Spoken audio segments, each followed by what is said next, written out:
If you've been drinking coffee every morning for the last 30 or even 40 years, this video is for you. Have you ever wondered what would happen if you suddenly stopped drinking coffee? What changes would you feel in your body, your mind, and your daily routine? Would it be terrible? Or surprisingly good? I will show you one of my patients who sent me a short video after trying to quit coffee after 38 years and what she said, so stay with me. Let's get into it. And trust me, you'll want to stick around because what happens in the first 3 days alone might shock you. But first, if you haven't subscribed yet, do it and click the bell. Otherwise, you'll miss future health videos like this from me. Now, first things first. Why do people even think about quitting coffee after all these years? It's not always about avoiding caffeine altogether. Sometimes it's to sleep better, reduce anxiety, lower blood pressure, or even stop the afternoon energy crashes. For others, it's about managing conditions like acid reflux, irregular heartbeat, or even osteoporosis. But whatever the reason, the moment you stop, your body starts reacting fast. In fact, within 12 to 24 hours, something pretty uncomfortable kicks in. You may wake up with a pounding headache. That's not just in your head, literally. Your brain is reacting to the sudden absence of caffeine, which it's grown used to having for decades. Caffeine causes blood vessels in the brain to constrict. Without it, they suddenly expand, which increases blood flow, and boom, headache.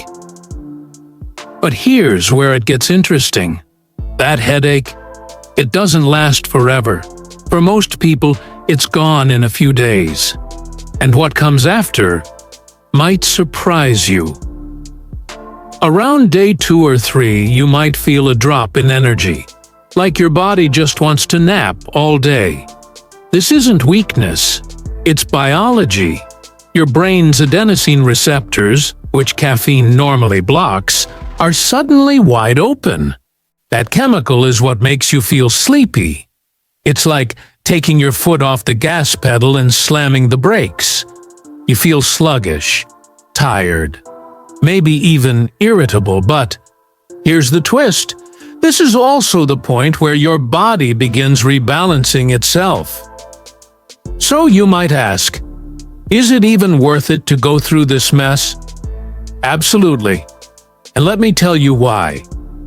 By day 5 to 7, things begin to shift. Your sleep, real deep, uninterrupted sleep, may start to return. If you've been waking up at 3 a.m. for years, you might suddenly start sleeping through the night. Many people report that they start dreaming more vividly. That's a sign of hitting deeper sleep stages. Your body is beginning to repair itself in ways you may not have felt in a long time. And then something unexpected happens.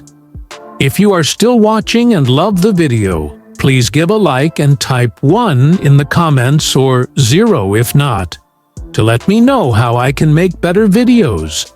Let's continue.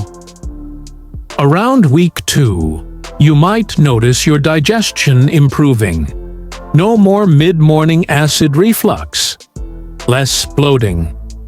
For people dealing with GERD or sensitive stomachs, quitting coffee can feel like lifting a weight off your gut. Your bathroom habits may shift too. Some experience constipation in the first few days, since coffee often acts as a natural laxative. But that usually settles by the second week. Still with me? Good, because here's where the story gets even more surprising. By week 3 to 4, your energy starts coming back, but not the jittery, crashy kind. We're talking about stable, all-day energy. You wake up feeling refreshed. You go through the day with more consistent focus. No more highs and lows, just a steady, calm kind of alertness. And yes, for some people, this is when blood pressure starts to normalize. That's right. If you've been dealing with borderline or high blood pressure, removing caffeine can gently nudge those numbers down. But now, let's answer the big question on your mind. What about the benefits of coffee? Am I missing out by quitting? That's fair. Coffee does have antioxidants. It can boost mood and help with alertness. But here's the thing. Not everyone needs caffeine to be sharp. After you stop, your body adjusts. Your natural energy regulation comes back. And if you still want those antioxidant benefits, you can get them from green tea, fruits, or even a small piece of dark chocolate. No need to give up everything. Now, you might wonder, is there a best way to quit after decades of drinking coffee every day? Yes, and here's where it gets really practical. First, don't go cold turkey unless you have to. For most people, tapering off works better. Try cutting down by half a cup every 3 to 4 days. If you drink 2 cups in the morning, switch one to decaf for a week. Then move to full decaf. You can also try a caffeine-free coffee alternative made from roasted roots like chicory or dandelion. It has a rich, bold flavor that feels close to coffee and can make the transition much easier. Now, when it comes to what to drink instead, here's a simple way to choose.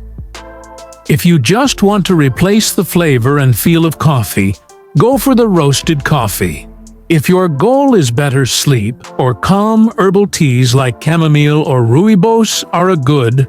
If you still want a little gentle energy but less than coffee, try green tea, especially in the morning. And if you're dealing with joint pain or inflammation, golden milk can be a soothing, healthy option in the evening. To make things easy, I've added links in the description to some top-rated, trusted brands of each. You can check them out and choose what fits your needs best. Second, hydrate more than usual. When caffeine leaves your system, it's common to feel groggy. Water helps flush out the chemicals and keeps your energy stable. Try sipping warm water with a pinch of sea salt in the morning. It supports your adrenal glands and keeps your electrolytes balanced. Third, support your brain. During the adjustment, foods rich in magnesium, B vitamins, and omega-3s can help you avoid those energy dips and brain fog. Think leafy greens, nuts, seeds, and oily fish like salmon or sardines. And finally, don't isolate. Talk to someone about what you're doing. Even just sharing that you're cutting back on coffee can keep you more accountable and less tempted to cave in when the headaches or cravings hit. But let's go back to the bigger picture. After 1 to 2 months, people often say they feel more in tune with their natural rhythm. That constant low-level anxiety many never even noticed? It fades. Heart palpitations calm down. Blood sugar becomes easier to manage. And for some seniors, joint stiffness even improves slightly, thanks to better hydration and less systemic inflammation. One of my patients sent me a short video just a few weeks after quitting coffee. Let me share it with you. Here's what she had to say. It's been about a month since I quit coffee, and honestly, I feel calmer, I sleep better, and my energy feels more stable. And she's not alone. This kind of transformation is more common than you might think once the caffeine is out of your system. Of course, quitting coffee isn't magic. It won't solve every problem, but after 30 or 40 years of relying on it, it's worth asking, what if you could feel better without it? And here's a little secret. If you ever want to go back to coffee, you can. But you'll likely find that you no longer need it to function. You're drinking it by choice, not addiction. That's power. So, if you're thinking of quitting, don't be afraid of the discomfort. It doesn't last. And what you get on the other side, better sleep, more stable energy, improved digestion, calmer mood, might just be worth the short-term struggle. And here's something to think about tonight. What would your mornings feel like without caffeine, but with the same mental clarity, the same energy, and no crash? What would your life be like if you didn't need coffee but still felt great? That's the real transformation, and it starts the day you take your last sip. That's all, my friend. Give it a like, share the video with your friends and family, and subscribe if you haven't. This is John, signing out for today. I'll see you in the next video.